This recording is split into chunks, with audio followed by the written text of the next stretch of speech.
أعوذ بالله من الشيطان الرجيم بسم الله الرحمن الرحيم وبه نستعين وهو خير الناصرين والمعين السلام عليكم ورحمة الله وبركاته. Бүгінгі сабағымыз Ғашия сүресіне келдік, иншалла. Ғашия сүресі бұл Мекке сүресі, бұл есептелінеді Меккеде түшкен сүрелерден. Жаңадағы 26 аяттан тұрады, иншалла. Бұл сүре қиямат ахвалы туралы дағы деле баяғы. Себеп дегенде пайғамбар алейхиссалам өзінің рисалат, пайғамбаршылығын елге жеткізген кезде пайғамбар алейхиссалам аларға түрді бұл дүниенің амалдары қандай болады, жаңадағы ақиретте иншалла иман келтіргенден кейін бара тұрған жеріміз қандай болады, жаңадағы егер иман келтірбей бара тұрған болса біреу жарым анын ахвалы қандай болады деген мааниде Мекке елі менен баяғындай аларға дават қылып, аларға жеткізіп жатқан кезде ушул темалар қозғалған.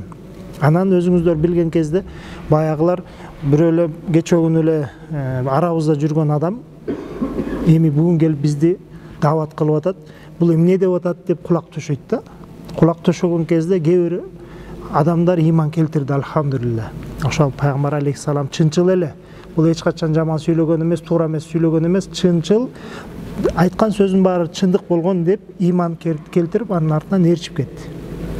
Ал эми кээ бирөөлөр бул акырет кандай болот экен, бул эми буларды жеңип чыгабы деп күткөн адамдар да болгон да. Эми бул мисалы артынан ээрчиген адамдар көп болуп туруп, анан кийин Мекке элин баары ээрчип кетсе, биз ошолорго кошулуп алып ээрчийбиз дегендер да бар эле.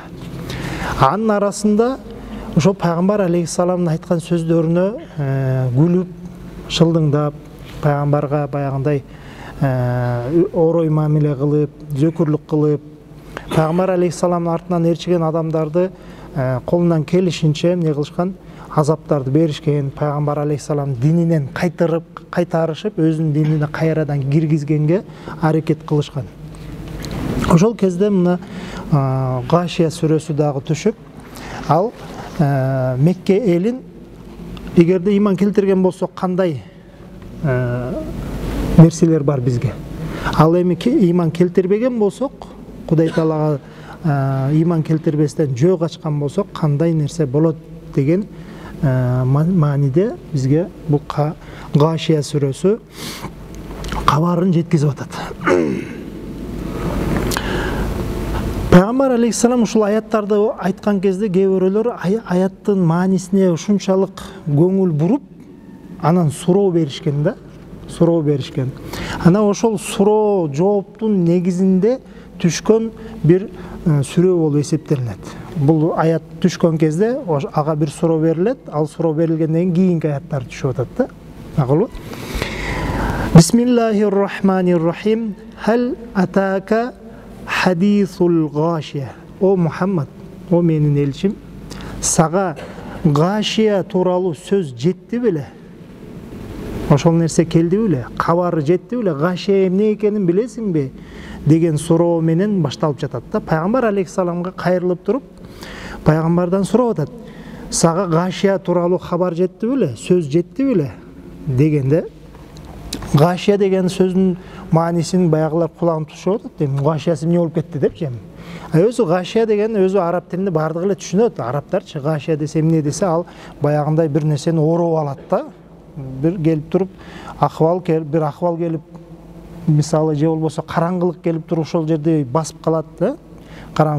Баягы түн киргенден кийин карасаң караңгы түн, калың түн басып калып атат. Ошону деле Ғашия десе болот. Же болбосо чаң андай-мындай көтөрүлүп туруп эле айланаңдын баардыгын басып эле эч нерсе көрүнбөй калса, ал деле болушу мүмкүн. Эми бул жерде пайгамбар алейхиссаламдын өзүнө карап, башка эч кимди карабай эле, Аллах Таала ошол жанындагы Меккедеги жүргөн элди карабастан эле пайгамбар алейхиссаламга түз кайрылып жатат. Сен Ғашия дегенди билесиңби? Сага ал тууралуу кабар жетти беле? Эмне экенин билесиңби деп туруп эле баштап атат сөздү. Ғашия бул жерде көптөгөн алымдарыбыз айтат, бул кыямат тозок отунун аты депчи. Тозок депчи. Бул тозок жөндөн жөн айтылып калган жери жок. гашия деп. Себеп дегенде ага түшкөн ким эле түшкөн болсо алардын бардыгын толугу менен басып өзүнө ороп алат. Эч кандай эч нерсени баягындай ал байкабай эле ошондой бир ороп алган бир тозок оту деп айтышат кээ бирөөлөр алымдарыбыз эми. Же болбосо бул тууралуу дагы башка сөздөр айтылган. Гашия дегенде бул дүйнөдөгү акыбал. Бул дүйнөдөгү акыбал. Бул дүйнөдөгү акыбал баягы адам баласын ороп калуучу акыбал. Кыйынчылык же болбосо, ал кыйынчылыкка эмне нерсе келет десе, бул кыямат мисалы. Бир мисалы кыямат болуп атат. Кыяматта баягы жерде баягындай айттык го, баягы мисалы кыямат башталганда жер титирөө болушу мүмкүн. Жерде баягы тоолорду карагыла деди, тоолор ушунчалык бекем болгон тоолор бардыгы сапырылып бир чаң болуп калат деди. Же болбосо ушунчалык бир чоң-чоң үйлөрдүн бардыгы эмне баягындай жок болуп эле карасаң жердин үстүндө жатат. Ошондой акыбал келген кезде ошол акыбал алардын бардыгын ороп алат. Эч бир нерсени, бир нерсени кармап кутулуп кете тургандай эч нерсе таба албай калат. Ошондой акыбалды гашия деп айтат дешет. Ал эми Аллах Таалам ошол гашияны түшүндүрүп экинчи аятында эми алар суроор да гашиясы эмне болуп кетти депчи. Кийинки аятында Аллах Таалам ошо гашияда ушундай акыбал келген кезде адам баласынын жүзү тууралуу сүйлөп атат. Могу бети тууралуу. Бетин. Ужуху яума идин хашиа. Ошол күнү гашия болуп баягындай же болсо бул дүйнөдөгү мисалы акыбал келген болсо, же болсо тозокко кирген убакытта болсо айырмасы жок. Ошол кезде адамдардын жүздөрү жүзү бетин жүзүн эмне болот дейт? Хашиа, өтө коркунучтуу болуп калат дейт. Же болбосо хашияны да алымдарыбыз залила деп дагы тафсирлеп алат. Залила дегени кор болуп калат дейт. Ушунчалык баягы коркунуч келген кезде анын жүрөгүнөдөгү болгон коркунуч бетине чыгып калып атат дейт. Бетине чыккандан кийин бетинен аны таанып билесиң дейт да, ал кандай адам экеничи. Ал же иншалла бейишке кирет, же болбосо тозокко кирет дегендердин арасында. А бул жерде ошол Кудайдан жөө качкан адамдардын жүзү тууралуу айтып атат. Алардын жүздөрүнөн жакшылык, бир бактылуулукту таппай каласың дейт. Сүйүнүчтү таппай каласың. Алардын жүзүнөн бир гана коркунучту, кордукту гана көрөсүң дейт да. Ошондой күн келет деп Аллах Таалам кабар берип атат. Амилатун насиба. Кийинки аят айтып атат. Амилатун насиба. Ошол жүздөрдөн силер көрөсүңөр амила. Амила деген эмне? Алла өтө бул дүйнөдө аракет кылып, иштеп жүргөн баягындай деген мааниде түшүнсөк болот. Амал кылуучу деген эле мааниде. Амал кылып атат деген, бир иш кылып атат. Бул дүйнөнүн ишин кылып атат. Ошол дүйнөнүн ишин кылып атып, насыба дегени анын артынан чарчады дегени да. Ушунчалык иш кылып берип чарчап калды деген мааниде. Эми биз айттык, гашия болбосо же бул дүйнөдөгү акыбал, же болбосо тозок оту деп. Эми ошол амилатун насыбаны экөөнү тең алып барсак болот да. Бул дүйнөдө ошол өзүнүн иши менен эле алектенип аягында барып эмне болот дейт? Аягында барып чарчайсың дейт. Болду, башка эч нерсе жок. Жүзүңөрдөн ошол нерсе көрүнөт дейт да. Жүзүңөрдөн ошол нерсе көрүнөт. Баягы акыбал келген кезде ушунчалык кылып койгон баягындай таап алган оокаттын бардыгы калды, жер астында калып кетти. Эми эмне болгон эле аны карап туруп, колуңдан келбешин, эч нерсе келбешин билип туруп, эмне чарчаган акыбалда туруп каласың дегени. Же болбосо кыяматка алып барып туруп, тозокко алып барып, тозок үчүн баягы гашия ороп алды да. Ошол кезде эки маани берсек болот экен да. Амилатун насиба деген эми буга чейин ушунчалык иштеп келдиң, эмне үчүн иштедиң? Эмне үчүн иштедиң? Бул ахирет үчүн иштедиңби? Кана амалың барбы? Десе эч кандай амалы жок. Насиба, сен бүгүнкү күнү бизге чарчап келдиң, эч кандай колуңда эч нерсе жок. Келдиң дегени. Же болбосо ошол тозокко киргизгенден кийин Аллах Таалам аларга бул дүйнөдө кандай Кудайдан качып жүргөн, Кудайдан канчалык аракет кылып баягындай иман келтирбешликке аракет кылган, пайгамбарга ыйза жеткизип, баягындай кыйынчылык жеткизип, пайгамбардын сахабаларына кыйынчылык жеткиздиңер эле, эми силер бүгүн бул жерде иштейсиңер дейт да. Мисалы ошолордун бирөөсү баягы Таббат сүрөсүндө айта кеткенбиз, эсиңиздер болсо, баягы Таббат Абу Лахабтын келинчегин, Абу Лахабтын тозок отун күйүп аткан кезде баягы келинчегин болсо отун ташытып койгон да. отун ташытып койгон. Айтканбыз, ошол сүрөдө эстесеңиздер, баягы Умму Жамил келип алып, баягы от күйүп атат, тозок оту. Ошол эмне нерсени күйгүзөт, ошол нерселерди буга ташытып коюп атат да, келинчегине. Кандай эле ал бул дүйнөдө пайгамбар алейхиссалам баса турган жерге баягы тикенектерди терип келип, аркасы жактан терип келип туруп, баса турган жерлерге мынтип чашчы да. Пайгамбар бутуна кирсин депчи, бутуна немеге кирсин деп чашчы эле. Эми бүгүнкү күнү дейт тозокто бул аялды өзүнүн күйөөсүнө отун ташытып коюп атат. Кандай эле бул дүйнөдө отун ташыйт эле, ошондой онун отун ташытып коюйт. Ошол сыяктуу амилатун дегенде ал силердин жүзүңөрдү айтып атат. Бул дүйнөдө да кандай ушундай жүргөн болсоңор, ахиретте да амал кылдыртат. Кантип десе, баягы мойнуна ар бир адамдын мойнуна баягындай тозоктон болгон, оттон болгон чынжырларды мойнуна илип ошону ташытат дейт да, нары бери. Жана дагы кандайдыр бир өзүнө бул дүйнөдө кылган жумушуна жараша ошол мисалы чагымчылык. Бир Умму Жамилдин бир немеси сыпаты, бир үйгө кирип чыкса, ошол үйдө уруш жаңжал пайда болот да. Күйөөсү менен аялы экөө урушуп кетет. Энеси менен баласы урушуп кетет, энеси менен келинчеги урушуп, ал жерде жаңжал чыгып кетет да. Караса эле келинчегин тиги айдай берген. Ушундай аял эле да. Кайсы үйгө кирсе болду, ал жерде жаңжал болот эле.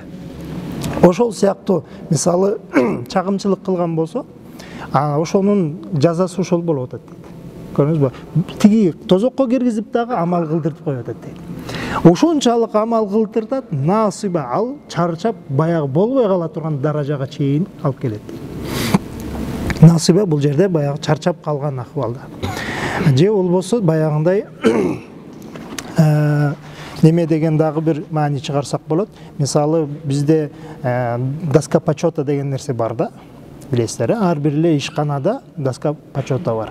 Баягы кирсең, ошол ишкананын бир немесинде дуалына илип коет, жакшы иштеген адамдарды. Мындай жөнөкөй сөз менен өтө көп баягы мамиледе жакшы иштеп, результат көргөзгөн адамдарды чыгарып коет да. Сүрөтүнчү, паланча айып, түкүнчө айып, ушундай жакшы ийгиликтерге жетти деп. Ошол сыяктуу эле бул жерде дагы насыба дегени ошол сыяктуу болуп калат дегени. Доска почетага чыгарабыз дегени. Ушунчалык иштейсиң, ушунчалык баягындай амалыңды кыласың, анан ошончо ардактуу баягындай барктуу ишмерлер сыяктуу сени доска почетага чыгарабыз деген мааниде дагы алсак болот. Эми ушул эки аяттан Вужуху яумаидин хашиа амилатун насиба дегенде бул жерде адам баласынын жүзүнө Аллах Таалам неме көңүл буруп жатат. Жүзү алардын жүрөгүндө боло турган нерсесин айтып берет депчи. Бүгүнкү күндө баягы бизде билебиз, баягындай илим бар. Адам баласын сүйлөп жаткандагы мимикасына үчүндө баягы туура сүйлөп атабы же калп айтып атабы деп кебетесин карап туруп эле билип алышат да. Бул коркуп жатабы, же болбосо сүйүнүп жатабы, же чындыкты айтып жатабы, калпты айтып жатабы деп жүрөгү баягындай ички нерсесин билбейт да. Туурабы? Бирок сырткы кебетеси эмне кылып атат? Ага бизге айтып берип коюп атат бүгүнкү күндө. Ошол сыяктуу Аллах Таалам адам баласынын жүзүнө көңүл буруп жатат. Ал жүз бизге анын жүрөгүндө болгон нерсени айтып берип атат. Ал эмне? Ал болсо коркуп атат. Же болбосо ушунчалык коор болуп кетип атат. Жүзүнөн билсек болот деп атат. Жүзү менен биз анын жүзүнө карап туруп, баягынын ичиндеги болгон сезимин билип жатабыз деген. Анан тасула нарон хамия. Биз аны алып келип туруп отко күйгүзөбүз дейт. Бирок бул жерде тасула нарон хамия дегенде биз аны күйгүзөбүз деген жок. Өзү күйөт деп атат. Көрдүңүзбү? Бул жерден биз алып келип туруп аны киргизип, тозокко киргизип күйгүзгөн жерибиз жок. Ал өзү кирет, өзү күйөт деп атат. Нар тозокко кирип, анда кандай нар десе, хамия деген өтө ысык. Ал дегени мындан артыгыраак ысык жок деген мааниде да. Бул мисалы биз айтабыз го 300 000 градуска чейин күйгүзүп, анан же болбосо баягы күндүн бетинин ысыктыгы мисалы 3000 градуска чейин, канча 1000 градуска чейин жетет деп атабыз. Бул болсо ушундай бир тозокот андан ысыктыгынан артыгыраак ысык жок деген мааниде. Макул ошондой отко кирип өзү күйөт. Тас эле ал өзү кирет, өзү күйөт. Макулбу? Андыктан бул жерде ал айыл неме тозокко деп баягы гашия деди го. Гашия келип туруп не кылды, анын акыбалын ороп алды, туурабы? Ал эч нерсени билбей калды, баягындай эмне кылышты билбейт. Анын жүзүнөн коркунуч көрүнүп атат, кордук көрүнүп атат, буга чейинки кылган иштеринин пайдасын көрбөй калып атат. Анан кийин келип туруп тозокотуна салынып кирип өзү күйүп, өзү ошол жерде күйүп жатат. Эми туско мин айнин ани. Эми бул жерде туско ага суу берилет деп атат. Караңызчы. Киргенде өзү кирди, эми ал жерде күйүп баягындай эми бир нерсе ичейин дейт да, эми баняга кирсең деле ысыктан бир нерсе ичейин дейт, мустагыраак. Бир жакшы суудан ичейин дейт, бирок буга суу берилет. Мин айнин, айын дегени булак. Бирок бул жердеги айын дегенде булак, тозоктун булагы, ания бул ушундай бир идиш сыяктуу баягындай күйүп өтө катуу күйгөн ошондой бир баягындай жөнөкөй суу эмес да булчу. Ал өзү баягы булак, бирок булактын ичинде суу чыкпайт ал жерден. Ал жерден от баягы не деп коет, баягындай күйгөн баягы немелер, вулкандар чыкканда неме кылат го, ошол сыяктуу немеден ичет дейт. Биз ага ошондо беребиз дейт. Бул жерде ошо туско дегенде ошол суу беришликти биз беребиз. Ага берилет, суу берилет, мен ич депчи. Анан анысы дагы өзүнчө дагы бир азап болуп атат. Лайса лахум таамун. Аларга эч кандай жей турган оокат жок. Эч бир оокат жок. Тозокотунда эч кандай бир оокат, тамак жок. Бир гана илля мин дариа. Бир гана бир оокат бар, жей турган нерсе. Дариа бар дейт. Дариа деген эмне десе, арабтарда бир чөп болот, жазгы малда өсүп чыгат. Аны болсо мал жейт да. Бирок өтө бир ачуу болот. Ачуу болгон күндө деле аны ошол төөлөр, ошол жерде жашаган айванаттар жейт экен, жаз мезгилиндечи. Аны болсо шибрик деп коет экен, ошол убакытта өсүп жатканда шибрик деп коет экен, бирок ал күн баягындай ысып неме кылгандан кийин кичине жаз өтүп жаймалкыга келген кезде баягы катып немесин өзгөртөт экен. Өзгөрткөн кезде аны мал жебейт экен да. Ал уже уулуу болуп калат экен. Уулуу, анан кийин тикенектери бар болуп калат дагы. Аны мал такыр жолобойт экен да. Мал жебейт экен. Неге дегенде уулуу болуп калат, анан катуу болуп калат экен. Ана ошондой акыбалда айланып калган кезде аны болсо арабтар дария деп коюшат экен да. Аллах Таала да айтып атат, аларга эч бир оокат жок, бир гана миң дария оокат бар, дарияны жешет дейт да. Ошону беребиз дейт. Бирок ошол оокатты берген кезде алар ошол оокатты жебегенге аракет кылышат дейт. Суранышат, ушунчалык жалбарышат, буну бизге бербе, бизди жедирбе депчи. Бирок болбой эле ал ошол оокаттан жедирилет, баягы дариядан берилген кезде алардын көңүлү айланып, жана да ошол жерден дагы ошол ички жагынан дагы эмне болот, азапталынат дейт. Көңүл айланып, баягы ички немеси дагы косуп, жана да башка нерселер болот. Андан мына ушул дариядан башка эч нерсе берилбейт аларга дейт. Караңызчы. Булардын оокатын айтып жатат. Лайсат лахум таамун илля мин дария, ла юсмину ва ла югни мин жу. Бул оокат аларды семиртип жибербейт. Аларга бир күч кубат бербейт дегени да. Күч кубат берип семиз болуп, күчтүү болуп кетпейт дейт.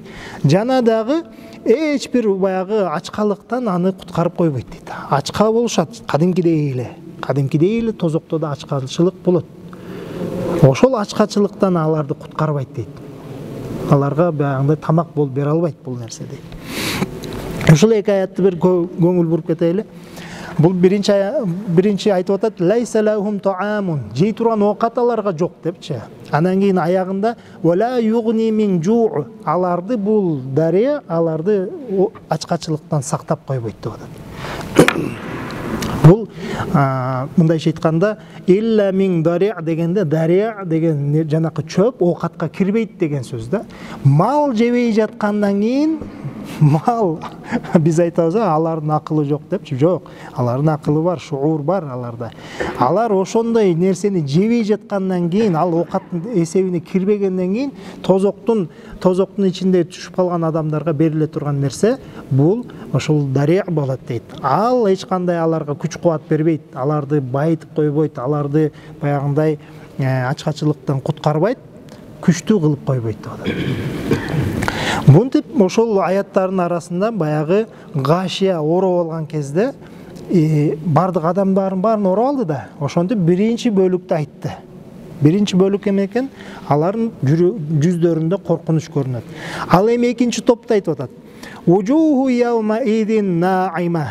Экинчи дагы бир топ бар. Ал күнү, жанакы кыямат күнү болгон кезде, же болбосо тозокко барган бейиш баягы наркы кыяматтан кийин уже бейиш же тозокко барат да. Булар уже бейишке бара турган болуп калат. Андыктан бул дүйнөдө кыямат болгон кезде алардын жүздөрүн көрөсүң дейт. Наима, неаматтарга бөлөнгөнүн көрөсүң, өтө сүйүнгөнүн көрөсүң дейт. Ушундай баягы жүрөгүндө болгон кубаныч, сүйүнүчтү ошол жүзүнө чыгып калганын көрөсүң дейт. Кудум эле мисалы бир адамга ушунчалык бир чоң бир байлыкты берсең, кандай бир сүйүнүп калат, ошол сыяктуу сүйүнүч көрөсүң бетинен, неаматты көрөсүң дейт. Эми ал ошол баягы кыямат күнү. Бардык жерлер титиреп атат, карасаң бул сүйүнүп жатат да. Же болбосо баягы бейишке барган кезде, бейишке киргенде Аллах Тааланын берген бул дүйнөдөгү кылган ишине, амалына, кылган намаздарына, орозосуна, зекетине ушунчалык сүйүнгөндөн анын жүзүнө чыгат дейт ал нерсечи. Бул дүйнөдөгү кылган ибадаттары жүзүнө чыгат. Анын жүзү ушунчалык неаматтуу болуп калат дейт. Лисаиха радия. Ошол кезде ал ушунчалык бул дүйнөдө аракет кылганына разы болот дейт. Караңызчы. Ошол баягы тиги наркы айтты го, амилатун насиба. Ушунчалык аракет кылган аягында чарчап ушундай эле отуруп калды да, даска почетко чыгып алып, эч кандай пайдасын көрбөй турат да. Ал эми бул киши ошол ар бир кыпындагы кылган иштеринин бардыгына разы болот дейт. Лисаиха радия. Ар бир кылган ишине разы болот. Биринчи эле кылган ишим эмне? Аманту биллахи деп айтканда, Аллах Таалага мен иман келтирдим депчи. Фи жаннатин алия. Мындай адамды биз бейишке киргизебиз. Жаннатка барып туруп, ошол жаннатка жеткенден кийин ал ар бир кылган ишине разы болот. Могул жерде фи жаннатин алия дегенде эки түрдүү маани чыгарсак болот. Бул жаннат өзү улук, өтө бийик деген мааниде, мартабасы бийик. Жаннаттын мартабасы бийик дегени. Же болбосо жаннаттын ичинде болот, бул кишинин мартабасы бийик болот деген мааниде да алсак болот да. Түшүндүңүзбү? Мисалы жаннат өзү өтө бийик деген маани чыгарсак болот. Ошо бийик бир бейишке кирип туруп, ал жерде разы болуп отурат. Же болбосо бейишке кирип алып туруп, бунун даражасы бийик болуп атат да. Эң өйдөңкү даражага чыгып атат. Эң ошо бейиштин ичиндеги даражалардын арасынан эң бийигине чыгып туруп, ал не болуп атат? Өтө разы болуп жатат. Ал кезде бейиште баягындай хадайык, басатин, баягындай бакчалары, ар кандай бакчалар, баягы суулар агып турат, жана дагы көптөгөн бир неаматтарды бардыгы берилип жатат да. Ошол ар бир берилген неамат ал өзүнүн амалы болуп жатат. Биз айтып атпайлыкпы? Мисалы бир жолу субханаллах дей турган болсок, иншалла, ошол субханаллахтын айткан себебинен бейиште бир бак тигилип жатат депчи. Анан ошол жерге келсе, караса субханаллахтын тигилген бактарды көрүп алып разы болот да. Я Алла, алхамдулилла депчи. Көрдүңүзбү? Бул дүйнөдө кылган ар бир тасбихинин пайдасын ал жерден көрүп алып туруп сүйүнүп жатат. Ар бир окуган намазына, мисалы, ар бир окуган берген зекетине, ар бир кармаган орозосуна, бирөөгө бир жакшы жолду көргөзүп койду эле, мындайынан барсаң, булнайынан барсаң, сен бара турган жерге жетесиң деп жол көргөзүп койгондугу үчүн да бир сооп алып жатат. Жолдо басып баратып караса, бир тикенек жатты эле, аны алып коюп бирөө басып бутуна кирип кетпесин деп ниет менен алып койду. жана дагы башка нерселерди кылды, көптөгөн жакшылыктарды кылды. Өзүнүн кошунасы мисалы ушунчалык кыйынчылык болуп турган кезде ага кошунасына барып туруп, колунда бар экен жардамын берген үчүн сүйүнүп атат. Ошонун сообун көрүп алып ыраазы болуп жатат дейт да. Ла тасмау фиха лагия. Ал жерде ошол бейишке кирип алгандан кийин жөнөкөй пайдасы жок нерсени укпайт дейт. Пайдасы жок нерсени эч укпайт дейт. Ла тасмау. Эми бул жерде ла тасмау дегенде бир ажип, бул өтө бир баягындай таң калыштуу бир аят да. Булчу ла тасмау фиха лагия деп Аллах таалам түз эле азыр мага кайрылып жатат, сизге кайрылып жатат, баарыбызга кайрылып жатат да. Мына могул аятты угуп жаткан адам, сен укпайсың, ал бейишке барганыңда эч бир пайдасы жок сөздү укпайсың дейт. Деген мааниде чыгарсак болот. Мындайча айтканда Аллах таалам бул дүйнөдө эле ар бирибизге эле кайрылып атат да. Мына могул аятты окуп аткан кезде ла тасма, сен укпайсың. Фиха, ал жакта лагия, мындай бир пайдасы жок сөздү укпайсың, лагыв нерсени укпайсың деп атат. Же болбосо баягы кирген адамга Аллах таалам кайрылып жатат. Бая бейишке кирген адамга кайрылып жатат да, сен эми кирдиң, мынакей бейишке кирдиң, бул кирип алгандан кийин эч кандай бир жаман сөздү укпайсың дегени. Же болбосо могул жерде ла тасмау дегенде тетиги вужухка алып бара турган болсок, баягы жүздөр айттык да, жүздөрү бирөөсү баягы алар тозок болуп калды, экинчиси мисалы баягы неаматка бөлөнгөн адам жүзү болуп атат. Ошол жүзгө кайрылып, бул ушундай жүздөр эч кандай жамандык көрүшпөйт, жаман сөздү угушпайт деген мааниде болуп атат. Жана ушул аяттын ылдыйында алымдарыбыз, биздин алымдарыбыз айтат, кимде ким өзүнүн үй бүлөсүн ичин бейишке бөлөгүсү келсе дейт. Мисалы азыр жашап атабыз, ар бирибизде үй бүлөбүз бар, мен бар, келинчегим бар, балам бар, кызым бар, анан атаң бар, анан кийин энең бар. Ошол бир үй бүлө. Ошол үй бүлөдө мындай бейиш болушлугун кааласаң дейт, эч качан жаман сөз сүйлөбө дейт. Сөгүнбө дейт. Сөгүнбөсөң эле кайсыл бир үй бүлөдө, кайсыл бир жерде сөгүш, жаман сөздөр угулбаса, анда ал жер бейиш болот дегени да. Ошол бул дүйнөдө дагы мынакей азыркы жашап аткан жерде дагы эмне кылсак болот экен?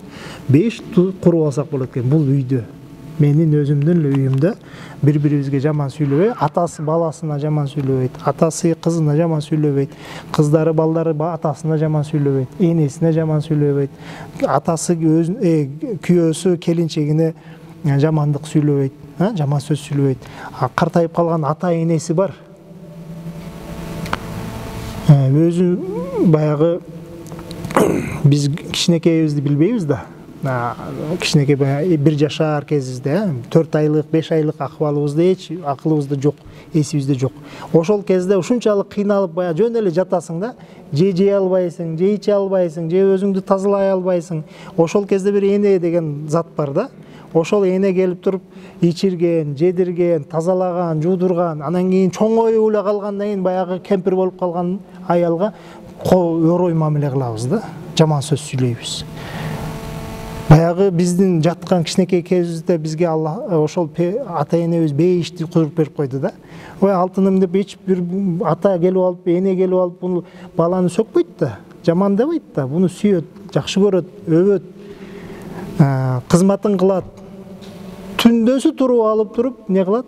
Баягы сүтүн берет, дагы эмнесин кылат, кийимин алмаштырат, булгап койгон болсоң.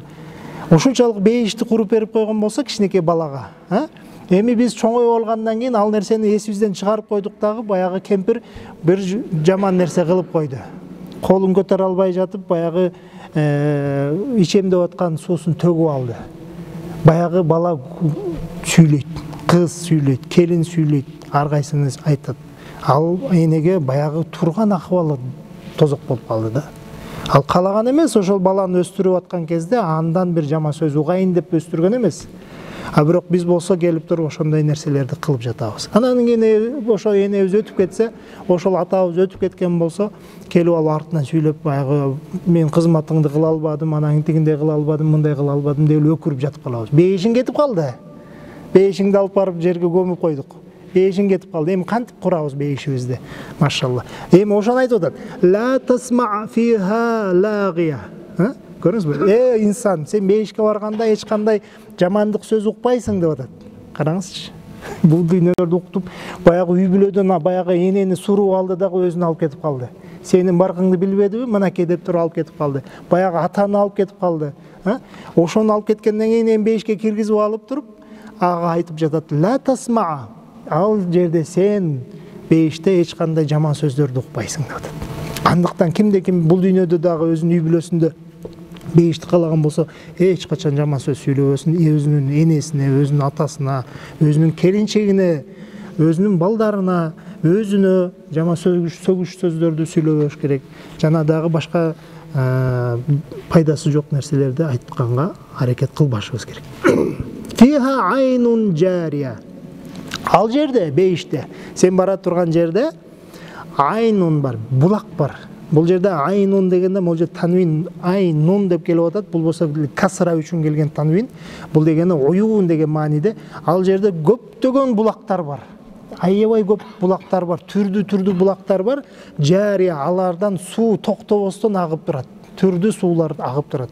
Ошондой бир керемет жер. Фиха сурурун марфуа. Ал жерде дивандар бар, отура турган жайлар бар, креслолар бар. Баягы адам баласы бул дүйнөдө баягы бир жакшы нерсенин жанынан өтүп барат, ушул неме үйүмдө болсо деп ойлоп койдуң эле. Бир жакшы бир көзүң түшүп калып, бирок өмүрүңдө жете албай калдың. Ал жерде мынакей бар. Фиха сурурун, баягындай отура турган ушундай бир керемет нерселер бар. Отура турган. Анан бир сыпаты марфуа, өтө бийик көтөрүлүп турган отургучтар, дивандар, креслолар десек, мисалы. Эми ар кандай кресло десең деле туура келет, диван десең деле туура келет. Бирок марфуа, өтө бийик көтөрүлүп турган десе, баягы тыңшап турган бирөөлөр бар эмес, бир айттым го, бир баягы Куран түшүп айтылып аткан, Куранды пайгамбар алейхиссалам айтып аткан кезде бирөө имандуулар бар да артынан алхамдулилlah ээрчип кетти. Сүйүнүп атышат. Бул дүйнөдө да бейиш кылсак болот экен да деп туруп сахабалар бирөөсү дагы өзүнүн энесине жаман сөз сүйлөгөн жок. Ошондой эле өзүнүн келинчегине жакшы сөз сүйлөдү. Ошентип бейиш куруп алышты бул дүйнөдө да, ахиретте дагы. Ахиретке алхамдулилlah барса, айнун жария, булактар бар экен, алхамдулилlah. Анан кийин баягы жерден дагы бирөө отурган да, кулак төшөпчү. Анан кийин ала угуп атат да, фиха сурурун марфуа. Ушундай бир отургучтар бар, дивандар бар. Ал өтө бийик көтөрүлүп турган болсо, сен ага кантип чыгып отурасың деген вопросту берип атат да. Өтө бийик болсо, сага эмне керек бар ал? Аспанда болсо, сен болсо жерде турасың, ага кантип чыгасың, кантип отурасың дейт да. Ошондой суроону берип атат да. Бунун суроосун кийин жооп берет Аллах Таала. Ва аквабун мавдуа. Акваб, баягындай кумаралар, идиштер, баягындай стакандар, түрдүү коюлуп койгон. Алардын ар биринде кызматчы бар.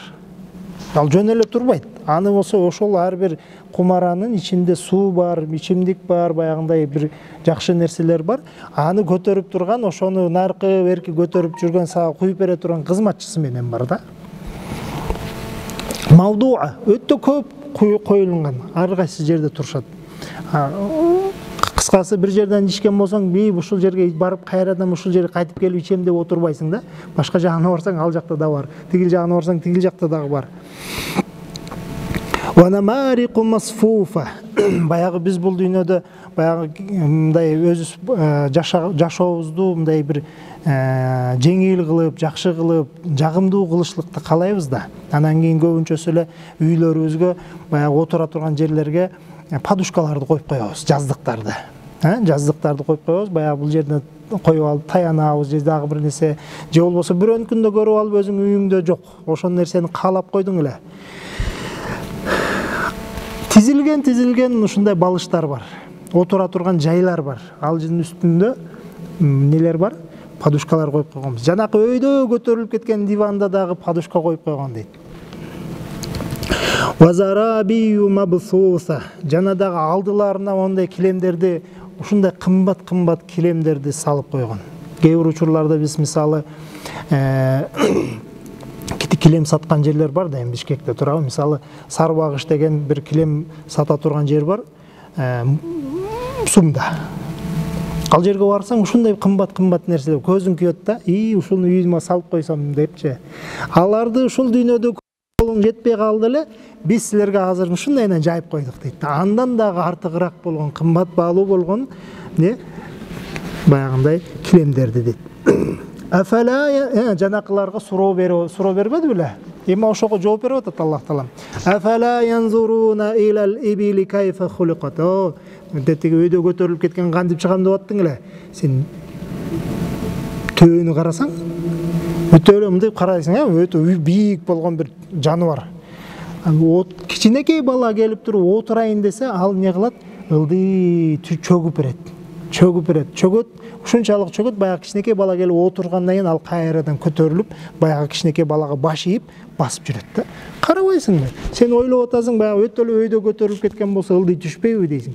Түшөт, биздин баягы көтөрүп койгон дивандарыбыз, алар ушундай кылып түшөт, алдыңа жатып берет. Сен отурасың, анан сени кайра көтөрөт. Сени мындай кылып баягындай терметет. Афала янзуруна илал ибили кайфа хуликат дегенде, бул жерде афала янзуруна дегенде түз мааниси карашпайбы? Ушунчалык суроо бергенди билет, өзү мындай ойлонуп көргөндү каалабайт. Карап бир нерсени ибрат алышлыкты каалабайт. Карабайбы? Төөнү жаратып койдук. Өйдө көтөрүлөт, ылдый түшөт, өйдө көтөрүлөт, ылдый түшөт. Төөнү болсо мисалы баягы чөлдүн кемеси деп коюшат. Кеме сууда сүзүп жүргөн болсо, бирок чөлдө төөнү кеме деп коюшат да. Кандай кеме ал? Баягындай суу өйдө ылдый болгондо дагы мынтип тура берет, Бул дагы төө ушул сыяктуу. Өйдө көтөрүлөт, ылдый басат, канча деген иштериңди аткарып берет, күчтүү жүктөрүңдү ташып берет. Баягы суу жок жерде келип өркөчүнөн баягындай суу алып, суу ичесиң. Кыскасы, көптөгөн нерселер бар. Ошол төөнү карап туруп, менин кудуретимди көрсөң болот дегени. Баягы биз билебиз, чөлдө баягы топон көтөрүлгөн кезде, чаң баардык жерди басып калган кезде төө басып кете берет да. Төө басып кете берет. Көзүн ачып алып эле кете берет. Көрсө, ал көзүнүн ичинде дагы бир челпеги бар да. Ал прозрачный да, мындай көрсө болот. Ошол жабылып калат дагы, баягы көздүн өзүнө чаң тийбейт дагы, бирок көздүн эменен көрүп кете берет. Ушундай бир кылып жаратып койсом, дагыдай эле келип алып туруп, мен силерге бейишке барган кезде ушундай бир бийик болгон орундарды даярдап койдум. Кантип ал жака чыгам деп ойлонуп отурасың. Ошону мен түшүрүп беремин деп атат да. Кандай эле төөнү ушунчалык бийик кылып жаратып койдум эле, аны мен мындай кылып сага чөктүрүп койгон сыяктуу.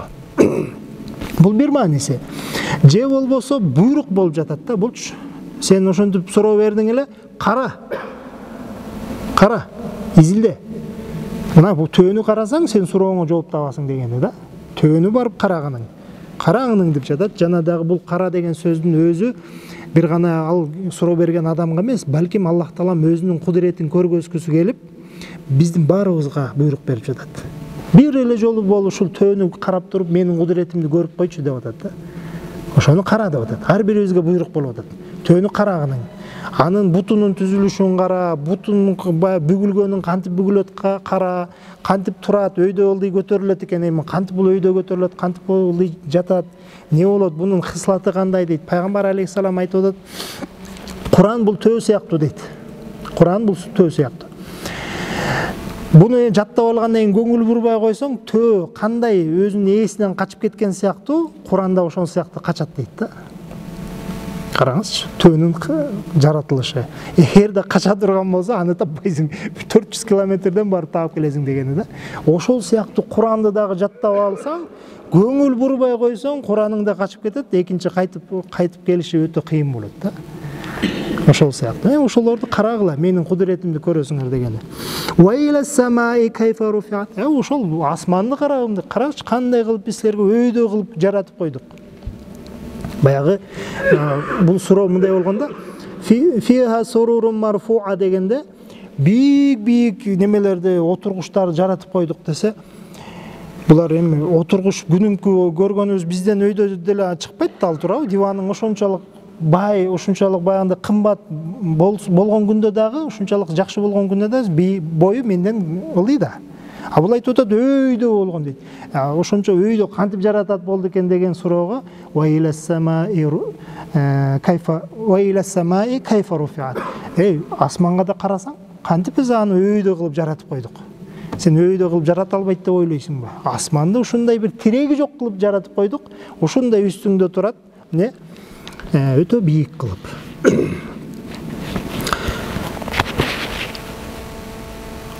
Ва илал жибали кайфа нусибат.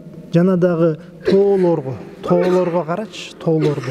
Булар айтты да, эми өтө бийик болгон болсо бияка ооп, анан кийин бияка мынтип ооп кетсе, үстүндө отурган адам не болот ал? Баш айланып мынтип өргөн сайын, ийилип өргөн сайын ал жыгылып кетет да деген суроо болсо, ва илал жибали кайфа нусибат. Тоолорго карасаң, ушунчалык биз өйдө бийик кылып койдук, эч кандай кыймылдабай эле турат го.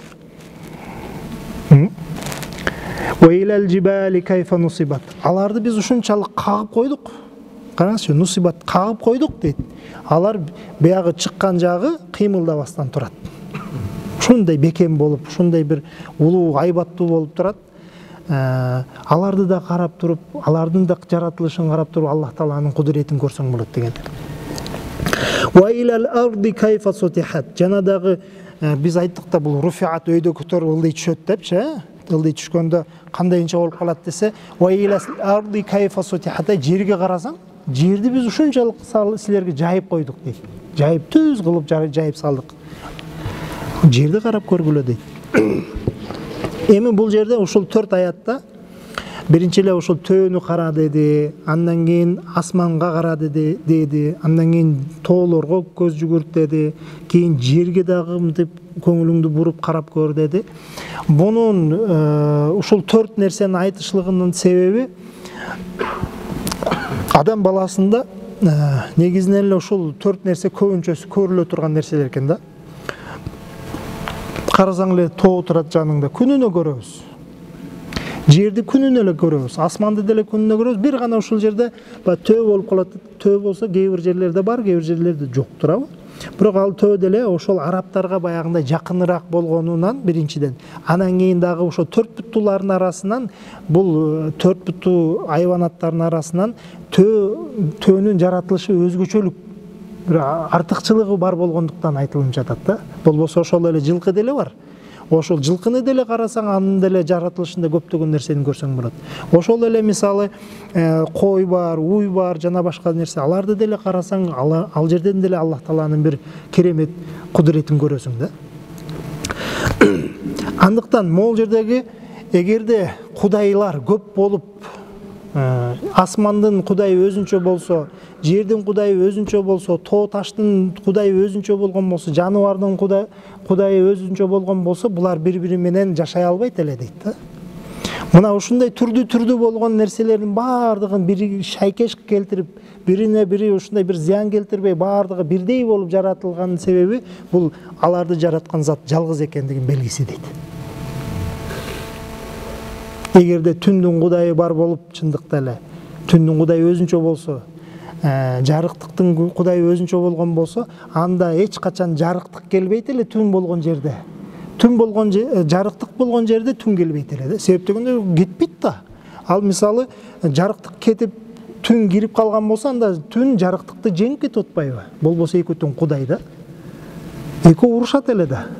А күнүнө биз көрүп атабыз, бул нерсе баягындай закон ченеминде бири-бирине баш ийип, айланып, бул жерде ушу жашоо деген нерсе уланып кетип атат да. Мунун белгиси эмне экен?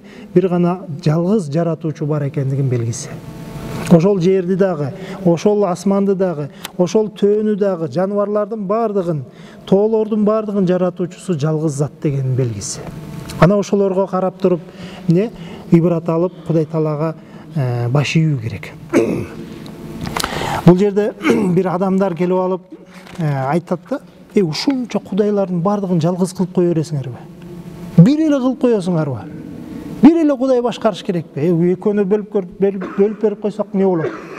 Үчөөнү бөлүп берип койсок эмне болот? Төртөөнү бөлүп койсок эмне болот? Жанакы биз Каабанын ичине киргизип койгон, бул Меккеде болуп атат да. Каабанын ичине киргизип койгон 360 тай кудайлардын бардыгы болсо эмне болот? Ошолордун баары Кудай болуп эле. Алар деген Кудай да. Карасаңыз, алар деген Кудай да. Алардын аңы сезими биздикинен башкачараак. Алардын деңгээли өйдөрөөк. Алар бири-бири менен келишип, эч кандай урушпай, талашпай жашап кете берет деген сөздүн негизинде алар айтып атат. Ошолордун бардыгын бирөө кылып койдуңарбы деп атат да. Көрдүңүзбү? Ана ошол сөзгө жооп болуп атат да. Мына афала янзуруна ила либили кайфа хулиқат. Ошолордун бардыгын карагыла. Жана силердин берип аткан сурооңордун жообу ушул жерде. Эгерде булардын бардыгынын кудайлары өз-өзүнчө болгондо, булар бир жерде жашай албайт эле. Бир жерде булардын бардыгын жашоосу жүрбөйт эле. Бир Кудай башкачаны каалайт, бул Кудай башканы каалайт. Андыктан экөөнүн келишпегендиктен ортодогу адам баласы зыянга жетмек да. Андыктан алар биздин Кудайыбыздын бардыгыбыздын Кудайы ошол эле арабтыкы, ошол эле кыргыздыкы, ошол эле кытайдыкы бардыгыбыздын Кудайыбыз жалгыз Аллах Таала экендигинин белгиси. Фазаккир иннама анта музаккир. О Мухаммад саллаллаху алейхи вассалам. Сен болгону бир эскертүүчүсүң. Аларга жөн эле эскертип кой. Жөн эле эскертип кой. Ал силер айтып жаткан кудайлар жок. Бир гана Аллах бар деп эле жеткизип кой. Ласта алейхим бимусайтир. Алардын үстүнөн баса калып эле мажбурлап туруп аларды иман келтирип кое тургандай эмессиң сен. Сен алардын башчысы эмессиң. Аларды мажбурлай турган зат эмессиң. Жөн эле эмне жеткизип коюшлук сенин милдетиң дейт. Айтып кой, иншалла, акылы бар зат, ал ойлонот. Илла ман тавалла ва кафар. Бирок ушундай бир адамдар бар. Сен аларга жеткизгенден кийин алар баш ийбей баш тартып кеткендер, жана дагы ошол баш ийбестиктин негизинде капыр болуп кеткен адамдар бар. Сен айтасың, ошол жерди дагы, асманды дагы жараткан жалгыз Аллах. Бул адам баласын кыргыз кылып, өзбек кылып, татар кылып, ар кебизде ар кандай кылып жаратып койгон зат Аллах.